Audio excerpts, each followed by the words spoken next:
All right, let's hear it. Full sail. All right. Well, welcome. My name is John Yandel. I'm the Associate Course Director for Advanced Session Recording. So glad you guys have been able to come out and be a part of this Q&A with three-time Grammy Award-winning Phil Tan. Can you believe his name appears on more than 250 album credits? Amazing, right? So I think there's a lot to learn today from this man. I'm so glad to have him with us today. Again, an esteemed alumni and part of the first class of the Hall of Fame. So we welcome Phil Tan to the stage today. Thank you.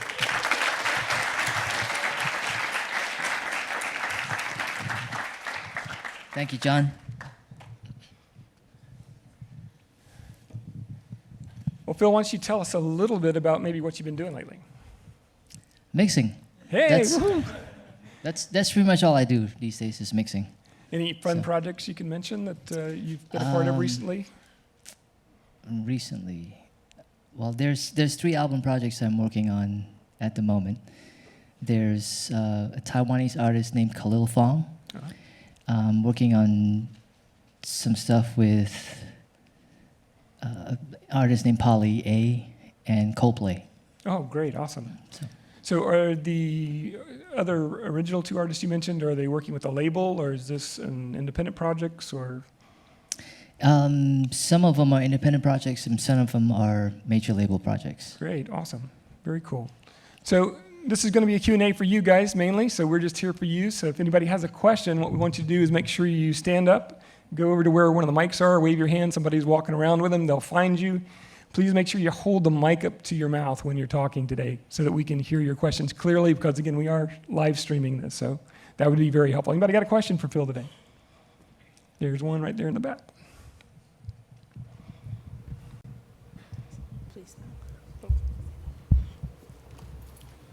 Hey, how you doing? Good, thanks. How are you? First question, I'm good. Thanks for asking. First question for you. My name is Alex, by the way. Looking back 10 years ago, or maybe a little bit more because you're not that seasoned yet, but looking back 10 years ago, what advice would you have given to yourself before getting to where you are right now? 10 years ago? Advice I would have given myself. Be smarter, I guess. That's hard to say because for me, I don't approach, I look at life as a learning experience. It's just a constant process of trying to learn more every day. So I'm not very good at planning ahead and saying, okay, well, this is what I'm going to do in 10 years. So I don't actually know that I can answer your question. So. See your hand right there? Okay, this is about, oh my God. So this might be worded weird, but if someone ever asked you, what do you do and what is mixing, how would you word it? I usually tell them I'm like a chef for music. Basically, I take all the ingredients and I try to put them together in the right amounts, and hopefully the dish ends up being good. So that's what I try to tell them. All right. Great analogy, great analogy. One in the back, yeah.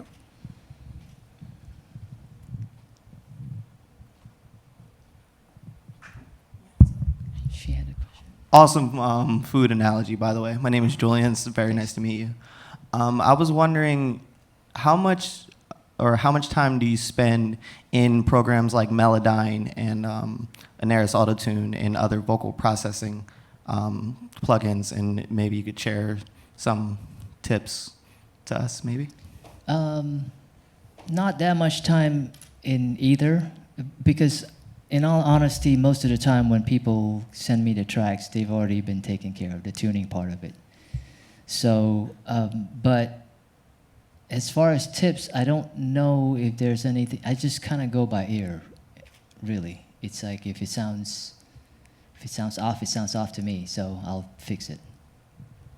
Trust your ears. Thank you. Yeah, absolutely. Is there a particular, do you prefer one over the other? Like, do you prefer Melodyne over Autotune, or is there? Melodyne is a little bit more, I don't know what the word is, like, sounds better to me. So, but autotune is pretty much a fixture in almost all sessions nowadays. Sure. Do you Yeah. find autotune being used more for effect these days? I don't really like that effect very much, Okay. so I try to. I personally stay away from it. Right, gotcha. So, but sometimes certain artists request it, and Right. it's part of their sound, so you kind of have to. Sure, yeah, absolutely. There's one right there. Hello, my name is Cash. Phil, thank you very Cash. much for being here today with us. Oh, thank you for having me. Definitely. What did you do exactly to get your foot in the door in the entertainment business, and what advice would you give us as students?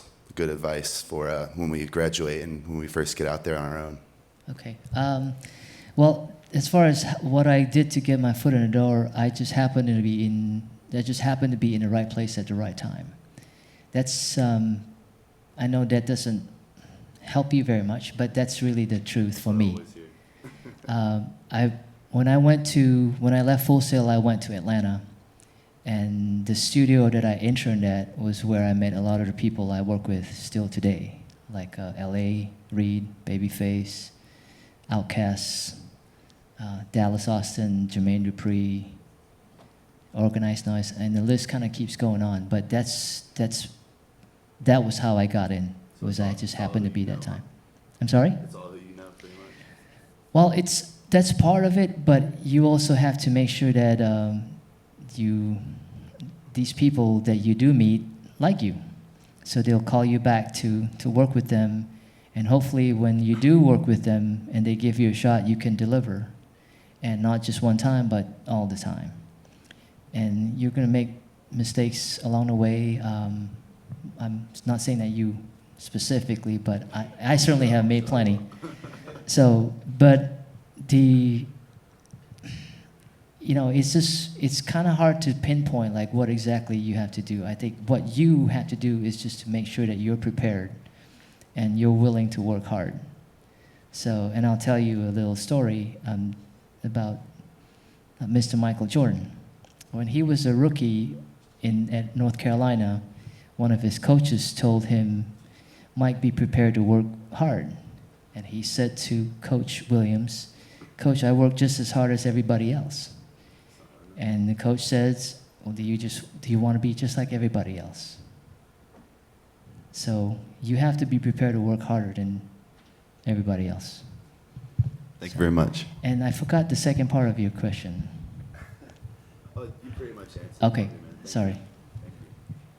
So Phil, along those lines, like, students have never had an opportunity to really work in a studio environment necessarily. They've come Okay. to school and they've been in the educational environment. Mhm. What can you say is different in terms of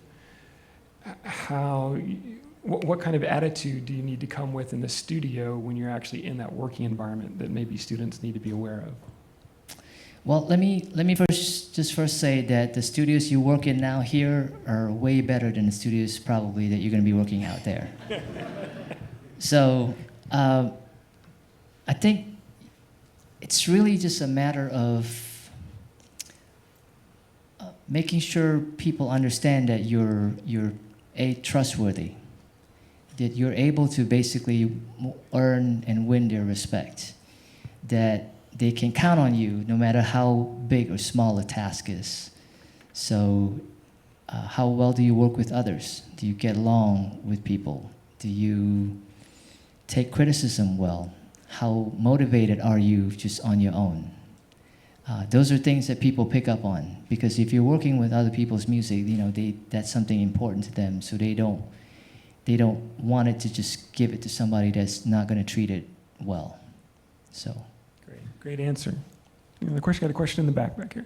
Hey, my name is Shayna. Hello. I'm on my second month here. What advice would you give somebody after graduation? Say they didn't have the same opportunity as you. Would you tell them to stay local and try to intern here, or kind of move to a bigger city, like maybe New York or Atlanta as you did, and try to find work there? That would depend on the kind of person that you are. Do you have a very strong family connections, for example, somewhere? Are you someone that get homesick?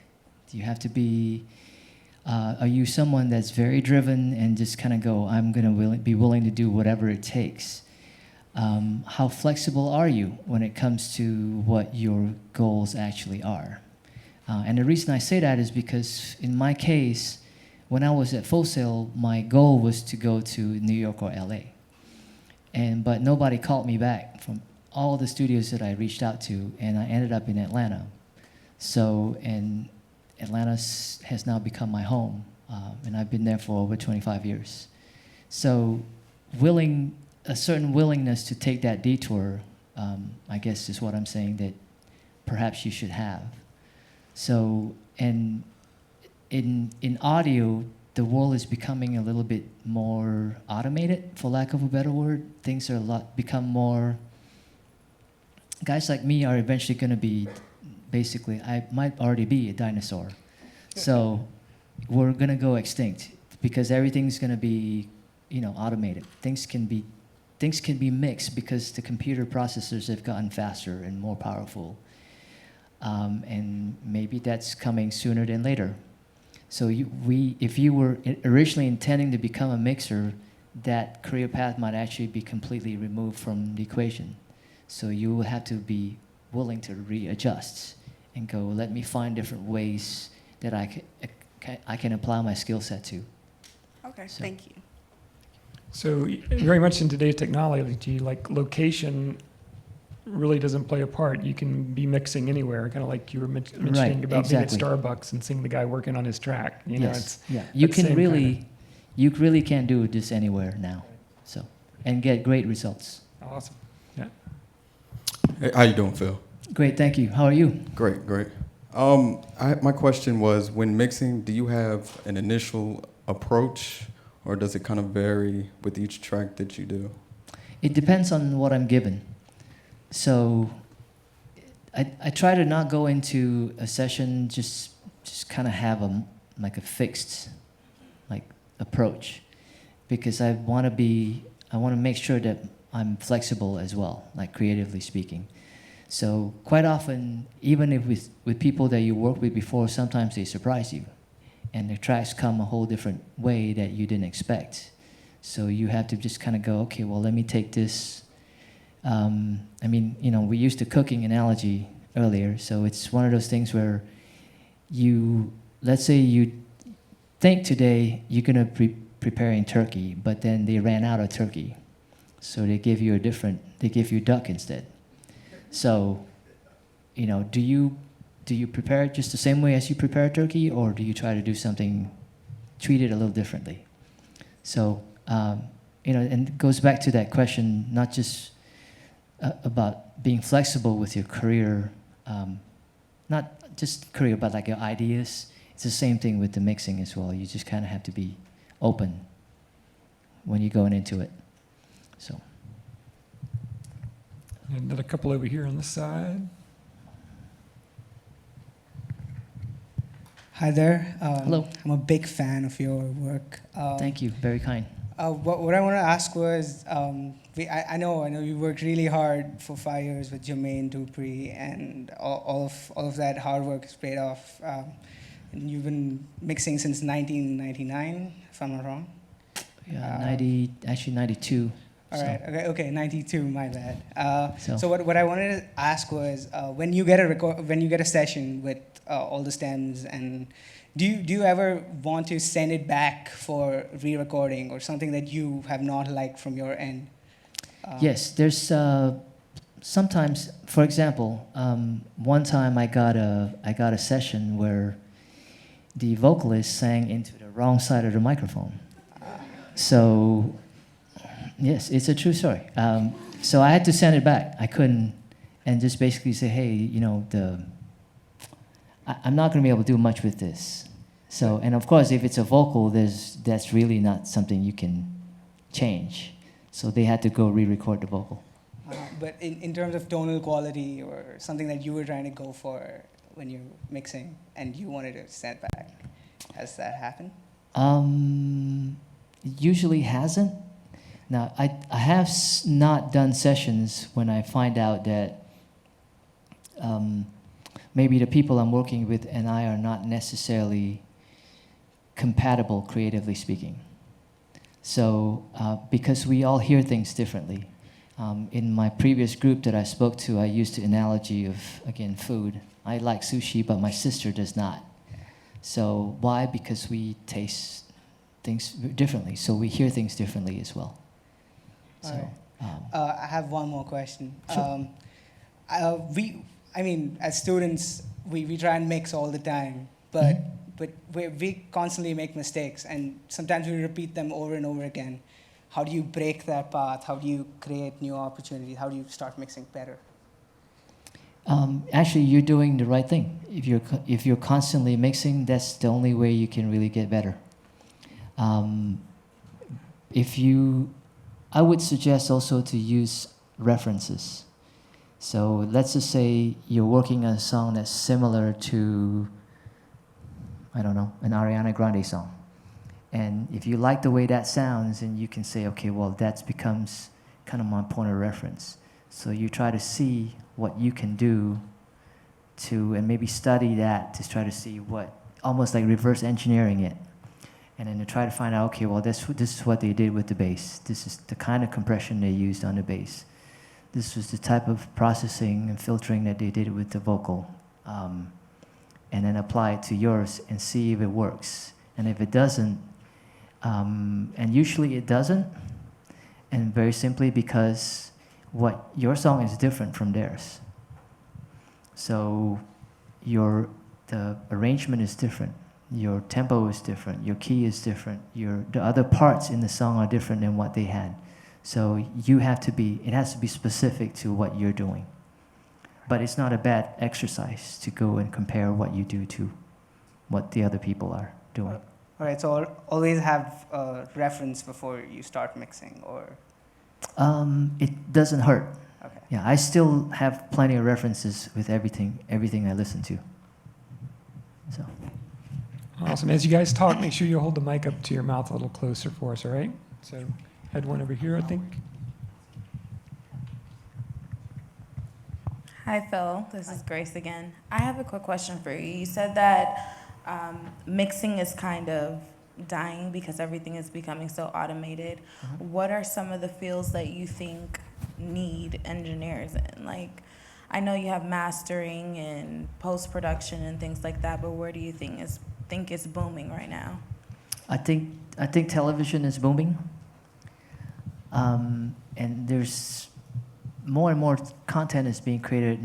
I don't mean that TV in terms of like what you see on television. I mean like online as well. A lot of Netflix, for example, has become a very interesting company to study because of what they've been doing with their original content.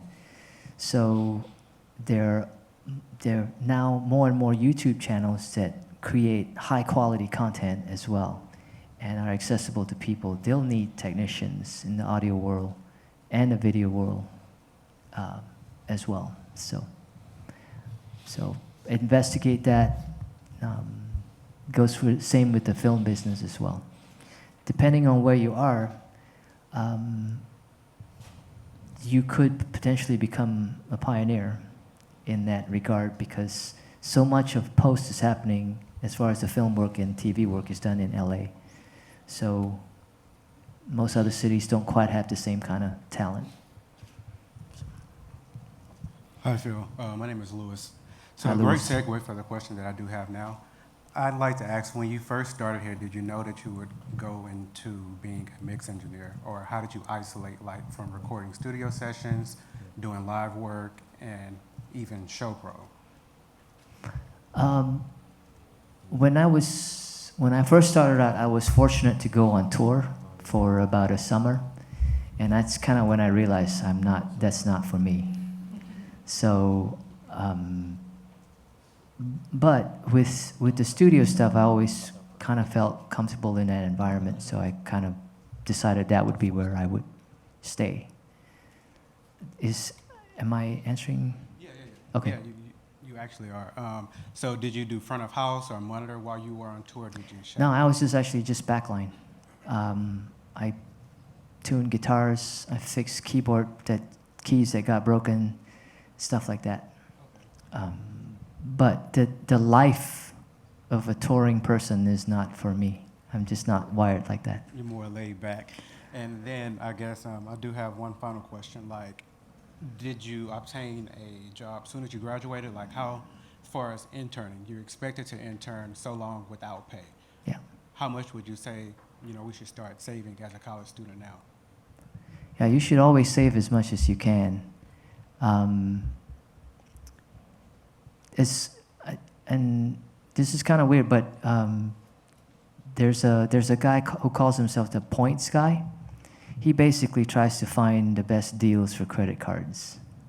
And this is a weird thing to tell you, but he focuses on rewards programs. So, and what that does is that with certain types of programs, you earn a lot of points, and you can turn those points into other things. Your flights, for example, you being able to move around the country at a cheaper rate.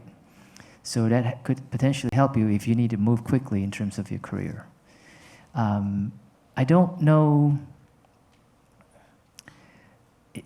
In the early days, when I first started out, is very difficult to compare to now, just because we were living in a very analog world.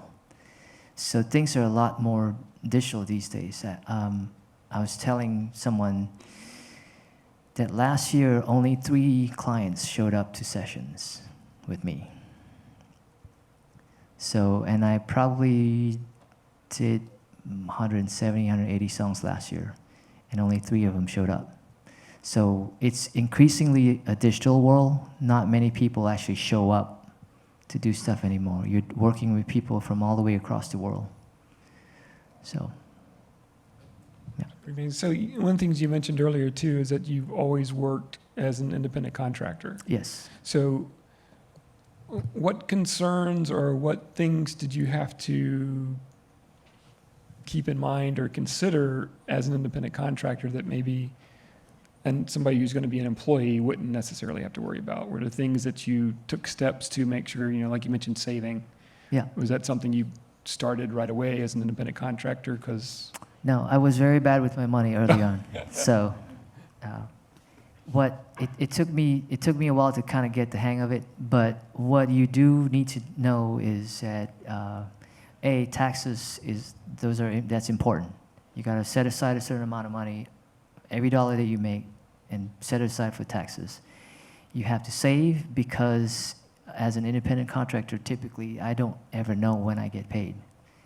It just shows up when it shows up. So sometimes clients pay on time, and sometimes it takes 90 days, 120 days. You just really never know. So sometimes they don't pay at all. we hate when that happens, don't we? Yeah. So I think I have a question right here. John, we actually have some questions from online real quick. Sorry, yeah, online questions. Let's take some of those. The first one's from Matt, and he wants to know, do you consider mixing a technique, an art, or both? Both. Both, okay. The other question is from Ezekiel. What advice would you give to a 20-year-old trying to get into mixing? He doesn't really know where to start. Trying to get into mixing. I guess the question would be, is he planning to do this professionally, or is he just doing it for fun? So I would say professionally. Okay. So professionally, as a mixer, I would say make sure that your social media game is pretty good in terms of making people aware of your abilities. So that's really what it comes, if you don't have a lot of money in terms of like marketing, it's going to be hard to sell. If you don't have a lot of credits or clientele that can basically speak and say, hey, this guy's great at what he does. So you still have to find ways to be able to let people know that you're there, and this is what you're capable of. So I would say pay attention to social media trends and how to get the word out there. Absolutely, that's a good word. Had one over here. How you doing, Phil? My Good, name thanks. is Henry, and first and foremost, I'd like to thank you for coming down here and spend your time with us. Thank you, thank you. I'm not much of a gearhead, but that's one of the main reasons why I'm here. attending the school so I can brush up on my studio technologies and getting to know like more equipment and stuff. I seen your last interview that you attended. I'm a fan of your work that you did on Rihanna's album, particularly the track that called Diamonds. I actually have two questions. My first question is, I know there are different mics that you use for different types of style of music. My question would be, what's the fond of mic that you like using the most out of most of your recordings? My second question, I'm in the process right now of trying to turn my apartment into like a studio, and I'm pretty sure you've been there before. It's not really a big apartment, but it's like trying to turn it into like a mixing studio and have like a little recording booth, like probably most of us in here. My question is, what is your like biggest advice for that? Okay. First one, the microphone question, it depends on what different microphones work differently for different people. And you usually have to try different things to find the right combination. And it's not just the mics either, it's also the preamp. And if you're using a compressor or EQ along with that chain, usually before recording, an artist usually comes in and tries out several different microphones and see which one sounds the best on their voice before that decision gets made. I heard this story a while back about Tracy Chapman, and when she was first recording her first album, they did a mic shootout at the studio the first day.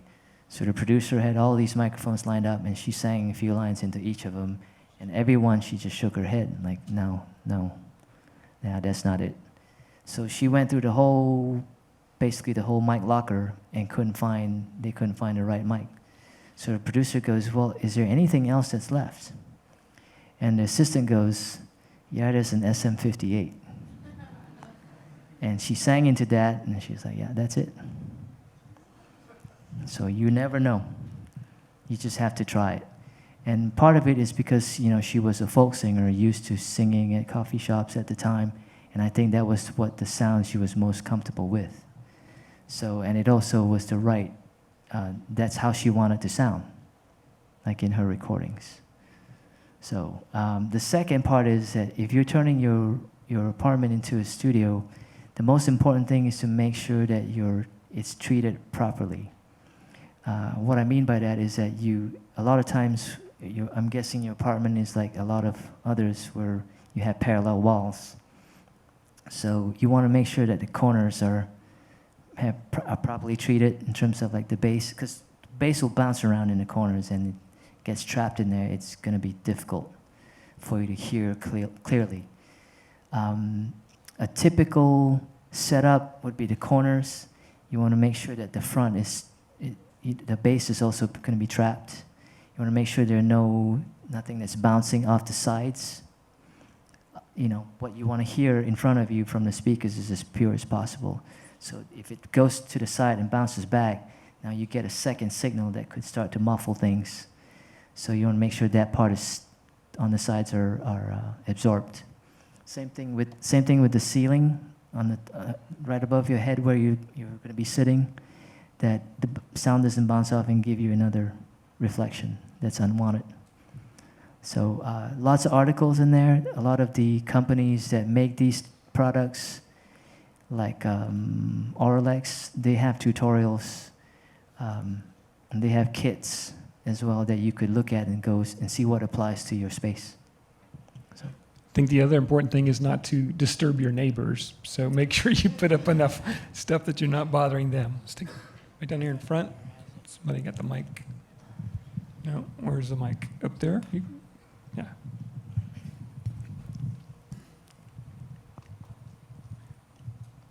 Hello, Phil. Hello.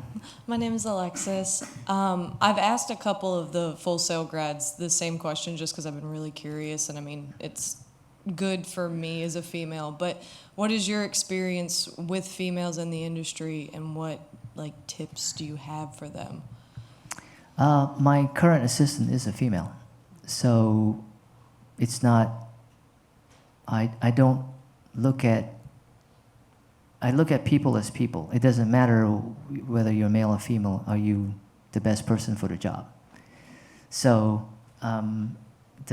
the disadvantage is that you're kind of in the minority. So sometimes it gets a little, you kind of have to have a little thicker skin, I guess is what I'm saying. But I don't think that should hold you back in the least bit. So. Thank you. Along those lines, Phil, so how do you, because these guys will probably face some of this too, but how do you personally handle rejection? Like, if someone doesn't want to work with you, or I'm you've submitted okay with something- it. You're okay, okay. Yeah,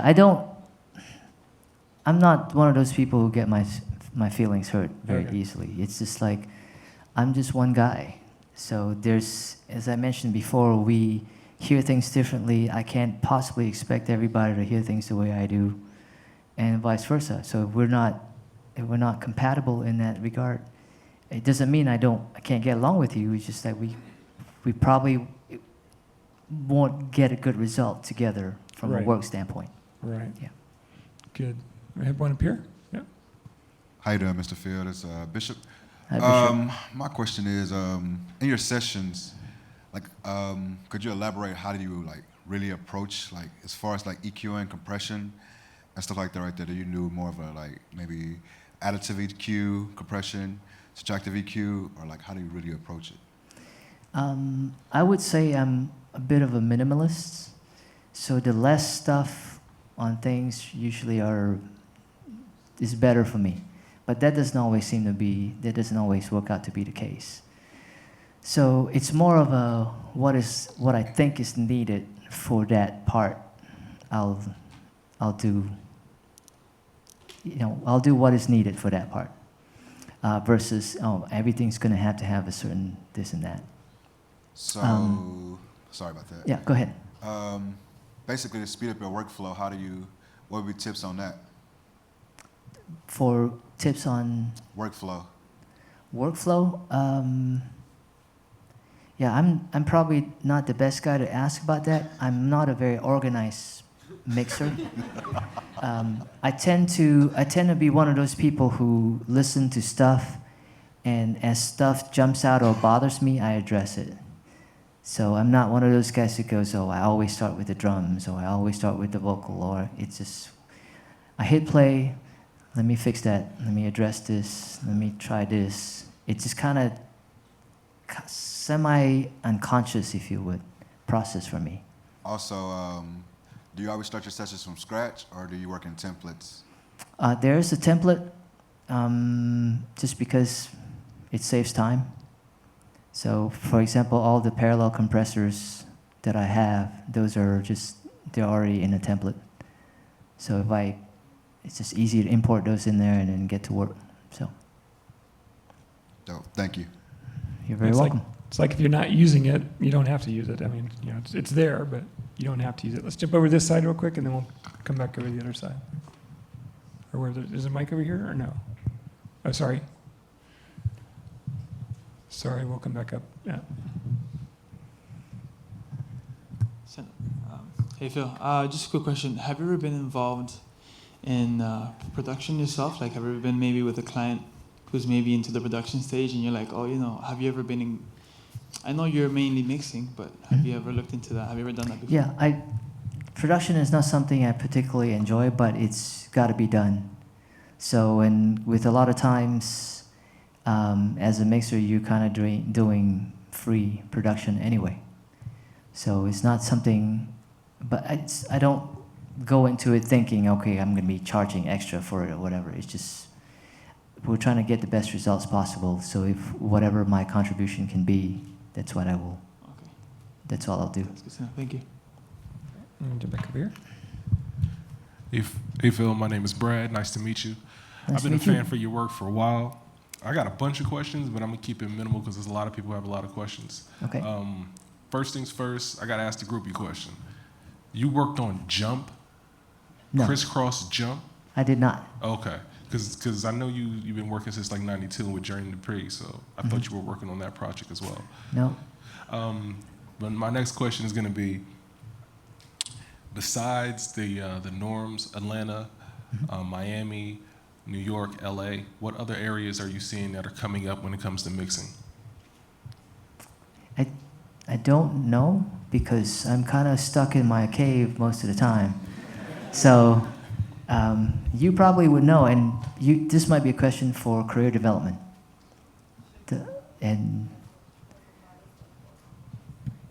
Yeah, Chicago has a lot of ad agencies, so they always need audio work done. That might be a consideration as well. I know that Austin, Texas is getting to be pretty busy too. Yes. With a lot of artists and a lot of people Yep. locating there. So, yep, got one over here. Yep.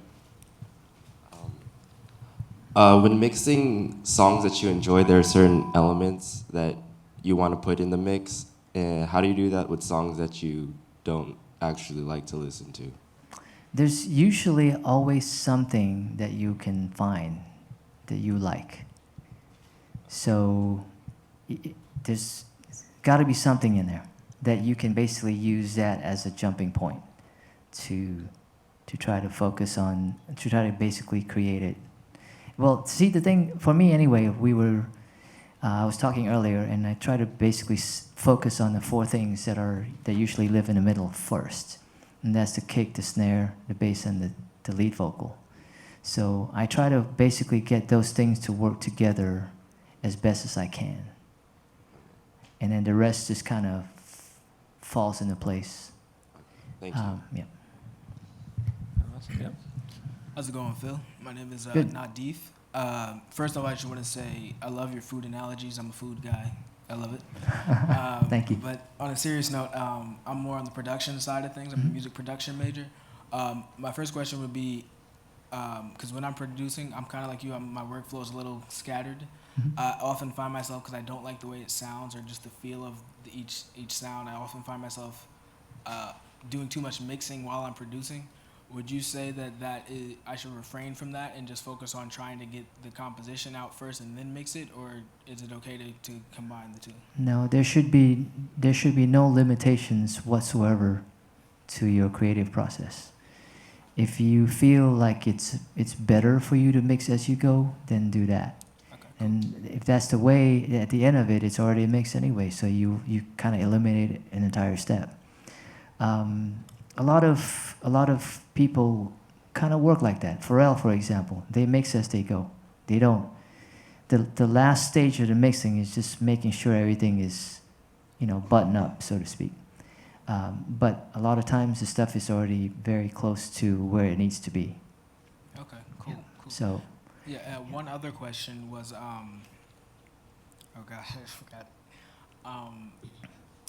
With the mix, when you hear it, like you said, certain things jump out and all that, do you try and go more of what you think it should sound like, or what you think they were going for, the artist was going for? Actually, I'm not quite sure, because it's just a matter of, usually it starts out being what I think it should sound like. Mm-hmm. So this part is functioning, this part has a function in the track, and what is it trying to communicate? So is that message coming across?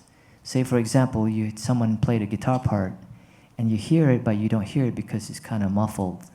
So what I try to do is go in there, clean it up, make it stand out a little bit more, and then see what it does. And if it's actually not meant to be that way, then I can go backwards and just say, okay, well, that's actually kind of meant to be muffled, and just provide a certain texture versus it playing a part. So, but it's a process. It's not something that's always immediately apparent, because it might be like, okay, well, I think I got it, and then as I go work later on into the song, I go, you know what, I got to go back there again and address that, because now the picture has become clearer. I now know better what that part was supposed to be doing. So it's a kind of an organic thing. It's not like once I touch something or once I work on something, it's done and done for good. It's constantly coming back to it, tweaking it, trying different things. And then that's just the beginning part. Once the producers or songwriters, the creators, come back with their comments, they might point out certain things that I didn't realize before. Again, they were the ones that wrote and made the song, so they know it a lot more intimately than I did. So and then I will take those into consideration and incorporate that. Thank So- you. I think you shared something in the other room too that I thought was very important, and that was you mentioned that it doesn't matter if it sounds good, it matters about how it makes you feel. Right. So can you kind of maybe expound on that a little bit? Yeah, it's I mean, for me, it's just one of those things where we all there's all kinds of very different music that we listen to. So the example I gave was that if you were mixing like death metal, the death metal vocal, you're not going to treat the vocal like you would a Celine Dion lead vocal. It's just not the same thing it's trying to communicate. So you try to do what's appropriate for it. So that's what I mean by sounding right. So. Awesome. All right. So we got one back here. Yeah. All right, so it's safe to say you've probably worked with some of the most famous artists ever. Do they have a certain niche about them that separates them from like a local artist or anything like that? And also, what's your favorite music? I don't really have a favorite music. I would probably say if there was a genre to pick from, would be rock. That's kind of what I grew up listening to.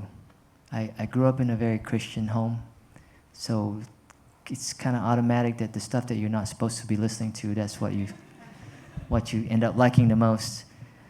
So as far as artists, I think the drive is what separates the greats from the not so great. These people are borderline obsessive with what they do.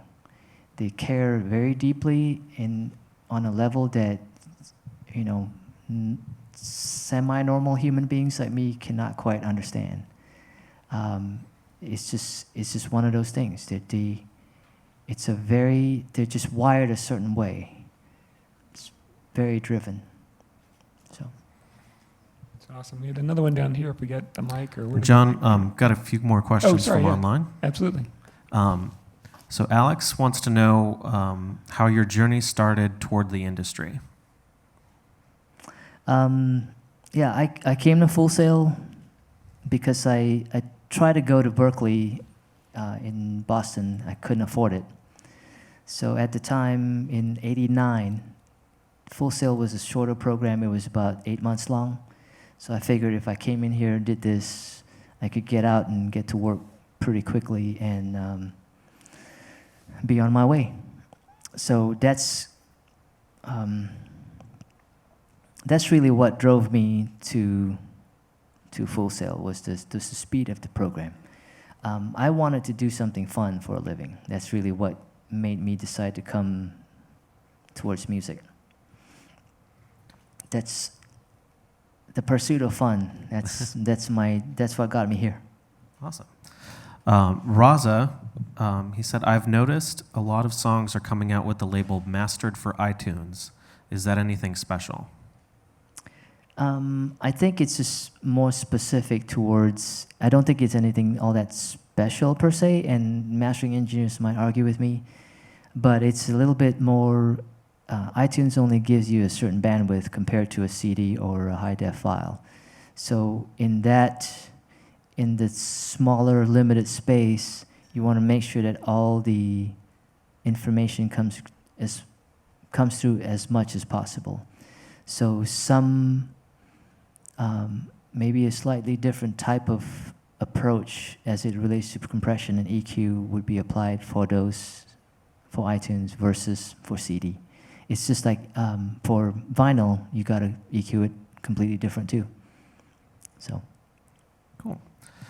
Shamandre, who's about to start Full Sail for audio engineering, would like to know if you hit any speed bumps along the way to your career that made you want to stop, and if you did, how did you overcome them? Yeah, speed bumps are inevitable. You're gonna hit them. Some are gonna make you jump out your seats. Some you can ride out a little bit smoother. But no, I don't know that I've ever thought about quitting. It's just because. I mean, what else would I do? I don't have a college degree or education in really any other things. I'm not. This is kind of what I set out to do, and I was very lucky to be able to continue doing it. So I think I'm kind of stuck. It's a good place to be stuck in. Yeah. Ransom would like to know who your most inspiring mix engineer is. There's so many. Mike Shipley was someone I always studied a lot. You know, unfortunately, he's not with us anymore. Bob Clearmountain was one that I looked up to. Neil Dorsman was another guy. Chuck Ainlay. It's long lists. I mean, you know, and the guys that my contemporaries are just as awesome. Manny, Serban, all those guys do just fantastic work. Chris. Sorry? Chris Lord Alge. Yes. And quite often, you know, I listen to the stuff they do. I go, wow, I can't do that. So it's like I said, I'm always being reminded how little I know. So Yeah, like you said earlier, you know, everybody hears something differently, and so everybody Yes. brings their contribution to the project. Absolutely. So that's great, awesome. So anybody have the mic? Oh, there we go. Yep. Mhm. Hi, I'm Uditya. I love your work. My question is, how do you build the confidence to work in the industry? Were you really nervous and tense when you got your first gig? Because being in a college is different, and going in the industry is different. Like if you screw up, it's a big deal, I guess. For me, I think being prepared is a key. Back in the early days when we didn't have the internet, I know I sound old, but I would do a lot of research. So if I was hired to do this particular kind of music that I'm not that familiar with, I would try to learn as much as I could. Back then, we had record stores we could go to, and they had listening stations.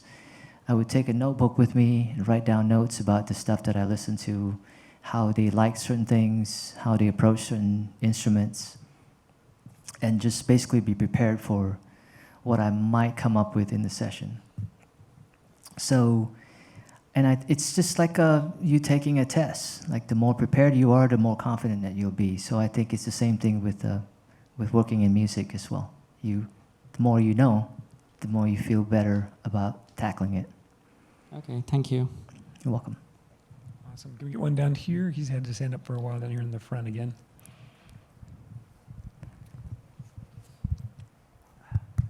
Phil, I just got two more questions for you, man. Okay. The first one is when you graduated from Full Sail, when you went and contacted the studios that didn't contact you, did you have like a certain resume already? Like when you were still in school, like did you have anything under your belt, or were you start from scratch? Yeah, I had nothing except the resume. Okay. So, and the placement department, what's now called career development, just basically said, yeah, give us a list of all the places you think you want to go to, and we'll kind of help you with the process. And nobody ever responded. Okay. So, and I tried to call everybody too. Okay. And the second question is, so you've been doing this for a long time, but how often do you think it is when you would say, like, you think your product's finished and you send it back to your client and they have some things where they want you to work on it again? How often do you think that happens to you, probably? Oh, every day. Every day? Yeah, because again, I'm listening to the stuff for the first time usually, and while they've had several months, if not more, of working on something, so they know the song and the parts much better than I do. I'm always going to be willing to listen to what they have to say. It's a little bit different process today than it used to be, in the sense that the group of people working together was a lot smaller. Now it's a lot more people, a lot more cooks in the kitchen, so to speak. So the process actually takes longer. I was telling the last group that there's one mix I'm working on, and we've been doing it for 2 weeks, and it still hasn't gotten done. Okay. So, thank you very much. Yeah. You also mentioned about the importance of the recording part of it, that when you get tracks that sometimes it's difficult because they're not recorded well. Yeah. And really helps to have it right in the beginning on the recording Yeah. side. Yeah, it's a very unhealthy mindset to go into, to do things and go, we'll fix it later, or we'll fix it in the mix. Try to always get the sound, I mean, as close to what you hear as a producer or a creator from jump, basically. Awesome. Any more? Got one right here. Hello, Phil. Hi. I'm Malaysian. Okay. I have a question here. If we mix song that is different from our language, is it hard for us? Sometimes it can be. I do a decent amount of work with Japanese clients and Korean clients as well, so I don't always understand what's being said. But I think what you do is you try to get a sense of the energy. So it gives you an idea how to approach certain things. So that goes back to the earlier question, which is your preparation and, for lack of a better word, your musical vocabulary. So I try to make a point to listen to a lot of music all the time, even if it's stuff I don't like. But if it's become popular somewhere, there's a reason for it, and I try to just at least take a listen and understand why it became popular. So if the more music that you know, the more information basically you can draw from, and be able to go, okay, well, I think this is similar to that. Maybe I try to approach it that way and see if that works. So, and I think earlier someone talked about a template. You know, for me, it's kind of like that too. It's not just with, I might have all these different compressors lined up, and I'll just keep trying to see which combination works the best. And I think with the language thing, it's the same thing. You try to see what works best for that message to come across. Okay, thank you. Welcome. All right, so right over here. Hey, on a good day, how long does it take you to actually mix a song or an album, and how long do you tell your clients to expect the product to be finished? On a good day. Okay, on a good day, the recording is done really well, so it usually doesn't take that much time. I would say probably an average of between 4 to 6 hours before I'm ready for them to have a listen to it and come back to me with comments. That's for a track, and that also depends on how complicated or how numerous the tracks are. So if I'm working with someone like, say, Pharrell, his tracks are really simple. Sometimes they can fit in an email, the entire session. And then if you're working with some of the other, like a dance producer, for example, those tracks might be in the hundreds. So those might take a little bit longer, just because of the sheer number of tracks that you have to address. As far as album, that's it's hard to answer because I don't know how they're doing it. Sometimes album projects, they kind of go, okay, well, we finished this, get it mixed. Then the next one, it kind of like mixing as you go, as they finish the songs. And in some cases, it's like, okay, well, we've recorded 30 songs. Now we've picked the 12 that are going to be on the album. Those 12 get to go to mixing. And so then all that stuff comes all at the same time. So it varies.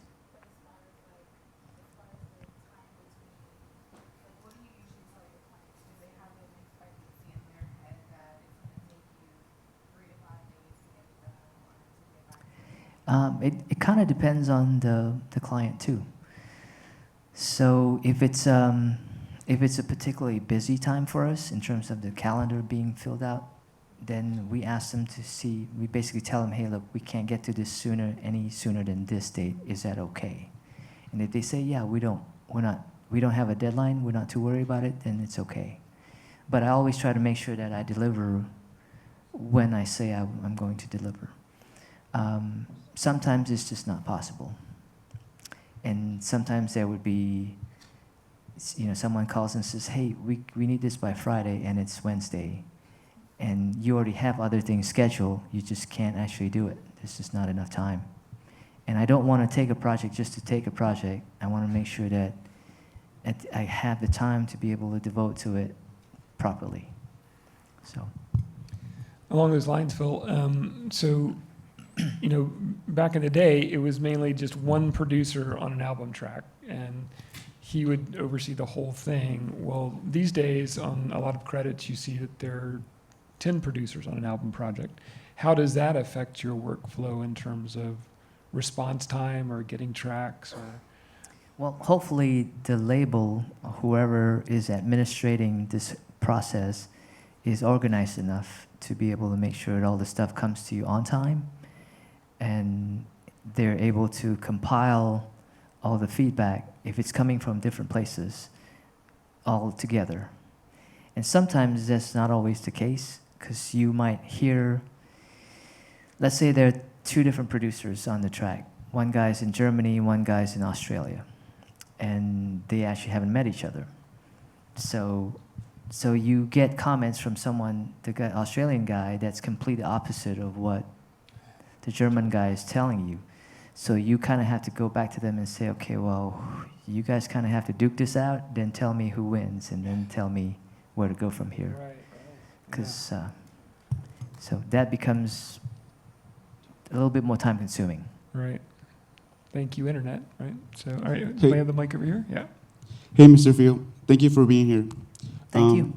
It's a pleasure. When you receive the vocal stems, are they already processed in terms of EQ and compression, or do you just get them you just get the raw tracks with just some pitch correction, and then you start you do the whole thing on your own? I get them many different ways. In some cases, they are already processed. In some cases, they give me the option of the unprocessed files. If the processed files are well done, there may not be any reason to reinvent the wheel, so I'll keep them as is. But sometimes it's helpful to be able to have the unprocessed files because somebody might overcompress or over EQ something, and it's hard to make things fit a certain way. So yeah, there's no rhyme or reason to what I get. It's just all over the place. Thank you. Thank you. All right. Over here somewhere. Somebody got the mic? Yep. Hi. What advice could you offer to a young female with no work experience going into the business side of the industry? Because when I graduate, I'll be 19, and on 3 accounts of minority, I feel like maybe I wouldn't be treated as a professional. I think how you conduct yourself is how people will treat you. If you I think, again, it's a matter of you being able to earn people's trust and respect. It's a matter of you being able to say, to very slow, it's not a quick process for that simple reason that, and see, the thing is, with the music business today, there are more and more young people that are in it than ever before. And it's not a bad thing, but it's not necessarily a great thing either, because the reason they're hiring younger people is because they don't have as much money to spend. So sadly, that's the reality. But it also gives you, knowing your competition, what you're up against, you kind of can formulate a game plan in terms of how, professional relationships, it's hard to be very specific about it until you know that environment that you're going to be in. So say, for example, if you got a job at the marketing department at Warner Brothers, it might not be anywhere the same kind of job as you got over at Interscope Records because of the different people that you're working with. And you're trying to find, it's not a bad idea to be able to analyze things and just kind of get a sense of who you're working with. who are these people? What are their strengths? Where can I help? Where can I be the most helpful and make this team actually work better as a machine? So if you go into an environment and basically someone else is good at something and you're trying to do the same thing, then it becomes kind of counterproductive. So keep an open mind. Whatever jobs that you get, I would personally, I don't know that that's the best advice, but in the very beginning, I say try to fit in first. And as you earn people's trust more, you can start to exert yourself in terms of your personality and your abilities more. Okay, thank you. So. All right, got one right here on this side. Yes, sir. My question for you, you have a very impressive list of artists you have worked with over the years. And from that list, who are some of the ones you enjoy working with the most over the years? Yeah, JD, obviously, I worked with him for a long time, so he's still the biggest reason I have a career in the music business. So he's always a very special part of a special person to me. And all the people that came under SoSoDev, Brat, those were all great people to work with. They were practically family to me. I had a long working relationship with Mariah since '95, I want to say now. So that's almost 20 years. So it's Anthony Hamilton has always been he was the one that inducted me into the Hall of Fame here. So he's always been a great friend, just a good guy. It's a long list, man. I feel very privileged. It's just, there's not very many people on that list I look at it and go, wow, I can't stand that guy. So it's just, I've been very lucky. Thank you. That's awesome. Let's get this guy on the aisle here. He's got his hand up for a while. As new engineers and a lot of young students here are getting into the industry, with everything changing, like you mentioned, what would you like to start seeing students, once they leave this place, start doing or start acting on, or what would you like to kind of see happen with this new wave of engineers going into the industry? And do you think students here should potentially maybe find a talent here, adapt themselves around them, become their engineers, their branding person, so that business person, their graphic designer, should they even be considering doing some of that here and growing up a talent, since they kind of all are building those skill sets? Yeah, it's a very different world today. Like as far as even from as an artist, it used to be where if you could sing, that's okay. Everybody else can handle the rest of the things. But it's not that way anymore. You gotta be able to be as self-contained as you possibly can. So as an engineer, I think first and foremost, you gotta button up your skills. You gotta make sure that and kind of try to find a pretty specific area where it is that you wanna be. With music, it's a little bit more complicated because it's not the most organized business. Things don't always, you hear a lot of people go, well, you know what, the music business isn't run like a business, and a lot of times it's true. For better or worse, that's just what it is. So if you wanted to be a music engineer, it's gonna be, you gotta understand that, okay, well, you don't always get paid on time. It might be quite a struggle actually in the beginning stages for you to make sure that you get paid on time. And what are the rates that you're being asked to? There's a studio in Atlanta that only caters to post and TV clients. They don't go after music clients at all. Music clients, they try to nickel and dime you in terms of the rate. They trash your rooms. They pay late. They stay late. It's just not always. It's not always healthy. So whereas if you work with a corporate environment, it's a lot more stable, if you would. You work in a 9 to 6 kind of environment. They pay on time. They are clean. They're respectful generally. So, and it might not be as sexy as working with a big, artist, but it might be a more stable, professional move on your part till you get to the point where you can say, okay, well, I now can take a chance and go work on something else that could feed your soul a little bit more. So.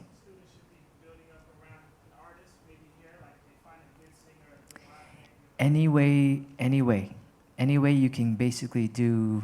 I mean, it's always good to be able to form some sort of a collective, if you would, or like a group.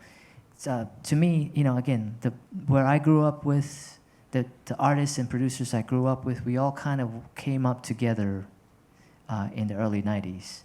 So it doesn't, we all look at each other in terms, like it's a brotherhood, so to speak. Like we all feel like we helped each other get to where we are today.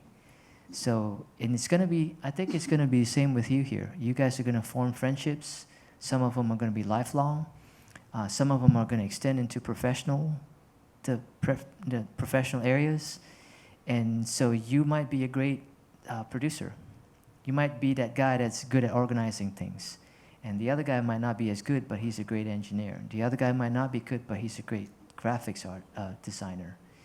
And somebody else might have a brain that's wired well for social media. And you guys maybe can come up with a company. And what's a better way to do this than with your friends, right? So. But it depends on you as an individual too. Is that something that you want to do? Do you find like-minded individuals here that are willing to do that with you and take that chance? Or are you going to say, you know what, I want to go get a job? You might have different kinds of pressures from elsewhere. Like your parents might say, no, we're paying for this, so you got to go get a job after this. All this fun stuff that you're planning on doing can wait. So, it's very different for everybody, I guess is what I'm trying to say. All right, going right here. In the industry, in today's date, we've seen a lot of quote-unquote popular music has a lot of electronic information. Mm-hmm. Where do you think music is going to, or the trend? Well, see, the thing is that there's more music that's been being recorded than ever before. And it's not just electronic stuff. It's just harder to find. We happen to be at a time right now that electronic music is more mainstream, and simply because it's a little bit easier to create. The tools are at most people's disposal. Logic is only $199, and it pretty much comes with a whole bunch of instruments and capabilities, so you can get started easier. So I don't know that I can answer where it's headed, but I think more at this point in time, with this much stuff that's out there, at some point the consumer is going to start to demand a certain level of quality. So we can only hope that it's going to get better. But even in recorded instruments, say drums, they trigger samples and they replace. They just want the performance to be there, and they replace the kick and the snare, and it's, I don't know, it's not the recorded information. No, but it doesn't change the fact that it could still be good or bad. So, and I think it's just really a matter of the individual or the individuals that are creating, how far they're willing to go in terms of what they want to try to achieve creatively. So if you want to be popular right now, you kind of have to do electronic music because that's what the marketplace for successful popular music is. So if you're okay with not making as much money and doing something a little bit more esoteric, then do that. It's really up to you as a creator, what you want to try to do. Thank you. So we got one in the back there all the way. Hi, this is Asika from Tokyo, Japan. Hello. Hi. I've really always wanted to work in the music industry, but I chose to work at real estate company, but I gave it.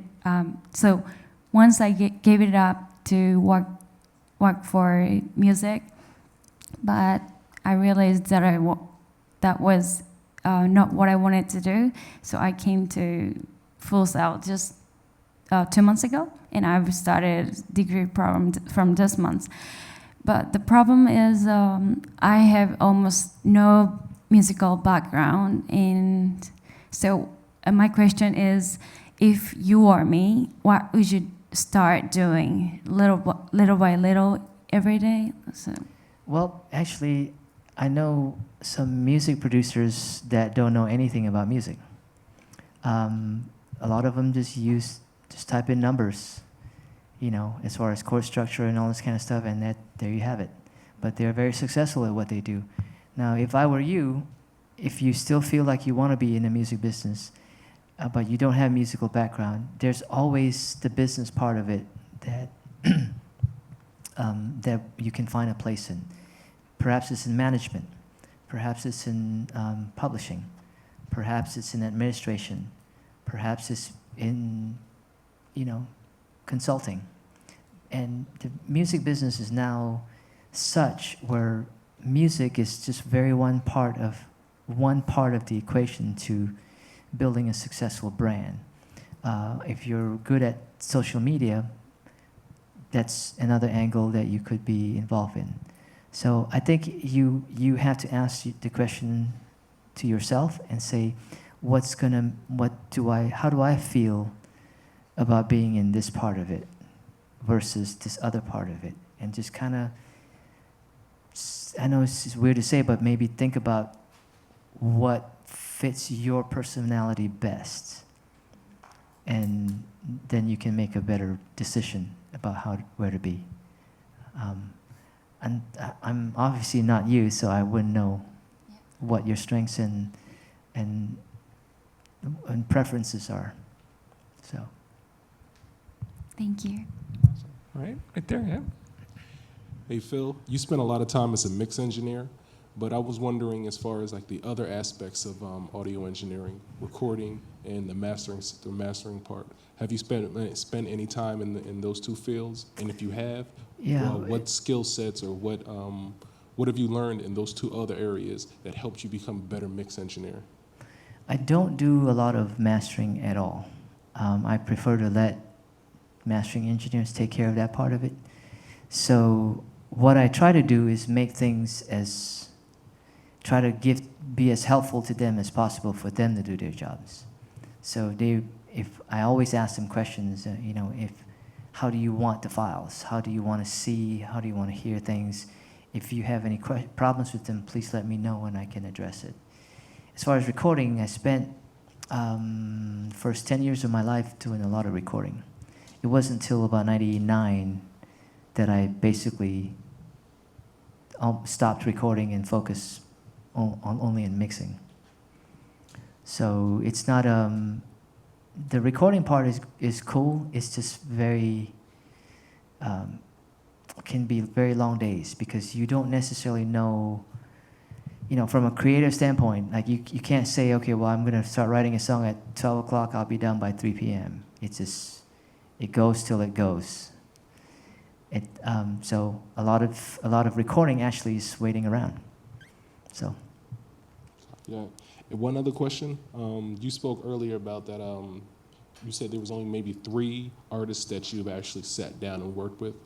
No, I meant that for last year. Oh, last year. Yeah. Within that time frame. But when you first started, you were coming into an analog industry where everybody had to work together. Yeah, exactly. Do you see a difference between the products that are coming out now than what you guys used to make? Yeah, I mean, it sounds completely different because it's, the analog recordings are just done very differently than how things are done these days. And it's not a bad thing. You realize throughout history, a lot of, quote, accidents happen that kind of revolutionized music. For example, when Bob Dylan plugged his guitar into an amp, everybody was outraged. Like, man, that's terrible. And look what happened there. And when rap music first started out, you know, the drums were so much harder and louder than everything else. Everybody was like, no, that's wrong. But is it really? So, and it's the same kind of approach to music. Like, what are you willing to do in terms of pushing boundaries? What are you going to be able to, you know, we talked earlier about things being a little bit more homogenized now with things being electronic. But are you going to be one of those groups? Like, okay, when I first listened to Public Enemy, when they first came out, I thought, well, this is a whole new way of making records. I have never heard that sound before. And it's the same thing in '91 when Rage Against the Machine put out their first record. No one sounded like them. When are we going to find, are you going to be one of those guys that innovate? Or are you going to, you know, just kind of do the same old, same old? So you have to ask yourself that question. Yeah, I'm showing my age too, but I always think back to like Queen and the Police. And anytime I first heard those two groups, it was like, there's nobody else like these guys. You know, they really stood out as unique and individual bands. So, any question? They finally got to you. Yes. I have a couple questions. I'll address this one first because it kind of goes along with a previous question. But I've looked through music, and like from the 60s to the 80s are probably some of my favorite like revolutions of music, like in music. Would you say that like this like electronic thing that's going on, I don't really follow it too well, but would you say it's like a smaller revolution, or is it it's just like a trend and it's something that can fade, you know, pretty soon? No, I think what happens is because we're more connected than ever before as human beings because of social media, we're